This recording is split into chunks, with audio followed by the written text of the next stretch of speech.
આગળ વાત કરીએ તો વિરમગામમાં ડાંગર કૌભાંડમાં વીટીવી ન્યૂઝે કરેલી જાત તપાસમાં મોટો ખુલાસો થયો છે।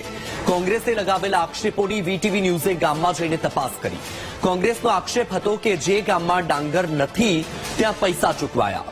વીટીવી ન્યૂઝની તપાસમાં સ્થિતિ કંઈક અલગ જ સામે આવી। વીટીવી ન્યૂઝે હાર્દિક પટેલના ગામમાં ખેતરની મુલાકાત લીધી। કોકતા ગામમાં હાર્દિક પટેલનું ખેતર આવેલું છે। કોકતા ગામમાં હાર્દિકના ખેતરમાં તત્કાલીન સમયે ડાંગર પકવી હોવાનો ખુલાસો થયો। ગામના સરપંચે પણ કબૂલ્યું કે ડાંગર પકવ્યા પછી સહાય મેળવી હતી। કોકતા ગામની સાથે વીટીવી ન્યૂઝની ટીમે ઉખલોડ અને ભડાના ગામમાં પણ તપાસ કરી। ઉખલોડ અને ભડાના ગામમાં પણ ડાંગરની ખેતી થઈ હોવાનું ખુલ્યું। ત્રણેય ગામના ખેડૂતોએ કબૂલાત કરી કે ગામમાં વર્ષોથી ડાંગરની ખેતી થાય છે। રાજનીતિના ભાગરૂપે કોંગ્રેસે ખોટી રીતે મુદ્દો ઉઠાવ્યો હોવાની ગામ લોકોમાં ચર્ચા છે। કોંગ્રેસ નેતા મનહર પટેલે દાવો કર્યો હતો કે જ્યાં ડાંગર નથી થતી તેમને પૈસા ચૂકવ્યા। વીટીવી ન્યૂઝની તપાસમાં સ્થિતિ સાવ વિપરીત જ જોવા મળી।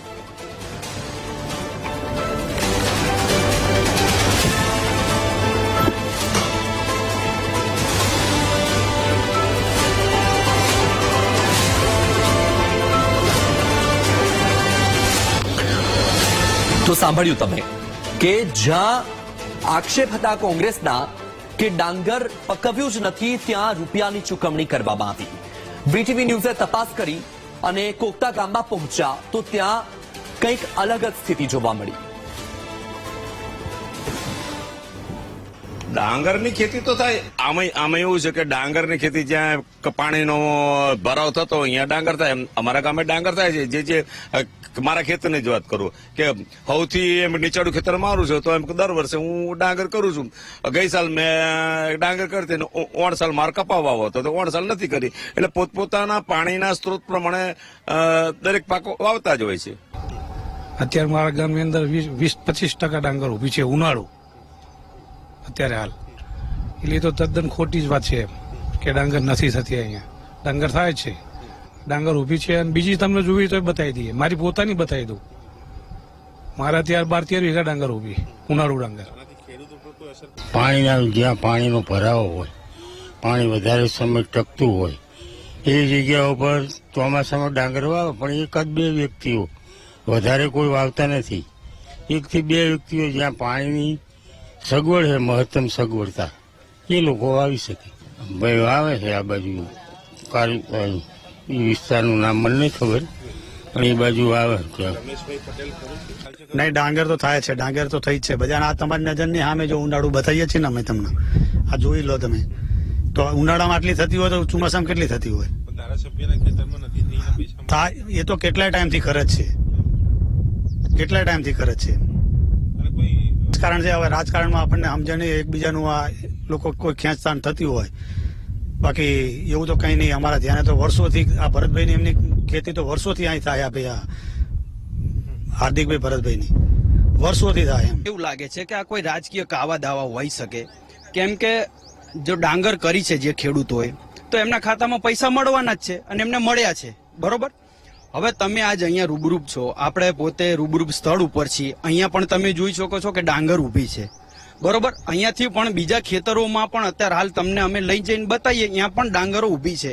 એટલે ક્યાંક ને ક્યાંક કોઈક નિશાનેબાજી કે ડાંગર નથી થતી ને પૈસા આયા છે ને હવે અમને પોતાને ખેડૂત મિત્રોને એવું લાગી રહ્યું છે કે ક્યાંક ને ક્યાંક આવી રીતે કાવા દાવા થઈ રહ્યા છે। બાકી ગામમાં કોઈને વિરોધ નથી, ગામમાં ડાંગર થઈ છે, ખેડૂતોને પૈસા મળી ગયા છે। એટલે અમને પોતાને હવે એવું લાગી રહ્યું છે। ડાંગર ચોમાસું થાય છે, ઉનાળુ થાય છે। મારો ભાઈ 10-11 વીઘા ચોમાસું ડાંગર કરે, ઉનાળુ કરે છે। ભડાણા ગામની અંદર 1985 થી અત્યાર સુધીમાં ડાંગરનો નિયત પ્રમાણે પાક થાય છે। મારા ગામની અંદર ચોમાસામાં 50% ડાંગરનું વાવેતર થાય છે। અત્યારે ઉનાળુ પણ મારા ગામમાં 300-400 વીઘા ડાંગરનું વાવેતર થયેલું છે। કોઈ પણ જાતનું કૌભાંડ કે કંઈ થયેલું નહીં। ખેડૂતો ડાંગર કરે છે અને જેને ટેકાના ભાવે ડાંગર નાખી હતી એને પોતાના પૈસા મળી ગયા છે। એટલે કોઈ કૌભાંડ થયું એવું અમે અમારું ગામમાં કે કોઈને કાંઈ એવું જાણવા કે એવું કાંઈ છે નહીં। વિરમગામ ડાંગર ખરીદી કૌભાંડ મામલે કોંગ્રેસ નેતા મનહર પટેલે કરેલા આક્ષેપમાં વીટીવીએ રિયાલિટી ચેક કર્યું અને આ રિયાલિટી ચેકમાં એક બાબત સામે આવી છે કે આ જે ગામો કે જ્યાં ડાંગરની ખેતી નથી થતી તેવા આક્ષેપો કરવામાં આવે છે તે આક્ષેપ તદ્દન પાયા વિહોણા સાબિત થયા છે. એટલા માટે કારણ કે આ ગામોમાં ડાંગરની ખેતી થતી હોવાનું સામે આવ્યું છે અને જે નામો છે તેમના ખેતરોમાં ડાંગર થઈ હોવાનું પણ ખેડૂતોનું કહેવું છે, સરપંચોનું કહેવું છે. એટલે કે ક્યાંક કોંગ્રેસના આક્ષેપ ખોટા છે, પણ જે પ્રકારે આક્ષેપો થઈ રહ્યા છે, જે પ્રકારે આખું કૌભાંડ ચાલી રહ્યું છે, જે પ્રકારે ચર્ચાઓ ચાલી રહી છે, તપાસનો વિષય ચોક્કસી છે. કારણ કે નાની સૂની બાબત નથી, મોટી બાબત છે. ક્યાંક રાજકારણનો પણ મામલો છે. એટલે કે સમગ્ર મામલે તપાસ એ જરૂરી છે, પરંતુ હાલ આ આક્ષેપો ખોટા આ વીટીવીના રિયાલિટી ચેકમાં સાબિત થયા છે. કેમેરામેન અજય પટેલ સાથે દર્શક રાવલ, વીટીવી ન્યૂઝ, વિરમગામ.